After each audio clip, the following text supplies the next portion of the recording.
ಬೆನ್ನು ನೋವಿನಲ್ಲಿ red flags ಅಂದ್ರೆ ಅಪಾಯದ ಚಿಹ್ನೆಗಳು ಯಾವ್ಯಾವು?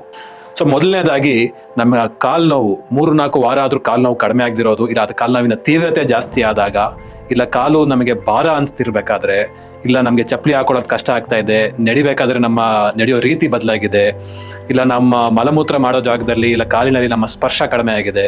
ಎರಡನೇದಾಗಿ 60-70 ವರ್ಷ ಇದ್ರ ಮೇಲೆ ಮೀರಿದವರು ಮಲಗಿದ್ದಾಗ ಎದೊಳ್ಬೇಕಾದ್ರೆ ಇಲ್ಲ ಸಣ್ಣದೈನ ಭಾರ ಎತ್ತಬೇಕಾದ್ರೆ ಸಡನ್ ಆಗಿ ನಿಮ್ಗೆ ಬೆನ್ನು ಬಂದಾಗ, ಸೊ ಇಂಥ ಟೈಮಲ್ಲಿ ಬೆನ್ನು ಕ್ರ್ಯಾಕ್ ಆಗಿರ್ಬೋದು, ಮೂಳೆ ವೀಕ್ ಆಗಿ ಬೆನ್ನು ಕ್ರ್ಯಾಕ್ ಆಗಿರ್ಬೋದು. ಮೂರನೇದಾಗಿ ನಮ್ಮ ದೇಹದ ತೂಕದಲ್ಲಿ ನಾವು ಸಡನ್ ಆಗಿ ಕಡಿಮೆ ಆಗೋದನ್ನ ನಾವು ಕಾಣ್ದಾಗ. ನಾಲ್ಕನೇದಾಗಿ ನಮ್ಗೆ ಮುಂಚೆ ಆಧಾರ ಕ್ಯಾನ್ಸರ್ ಬಂದಿದ್ರೆ ಸೊ ಅದು ಬೆನ್ನಿಗೆ ಹರಡಿರ್ಬೋದು. ಐದನೇದಾಗಿ ನಮಗೆ ಬೆಳಗ್ಗೆ ಎದ್ದಾಗ ಸುಮಾರು ಹೊತ್ತು ಬೆನ್ನು ಹಿಡ್ಕೊಂಡು ನಾವು ಕೆಲಸ ಮಾಡ್ತಾ ಸ್ವಲ್ಪ ರಿಲೀಫ್ ಆಗ್ತಾ ಇದೆ.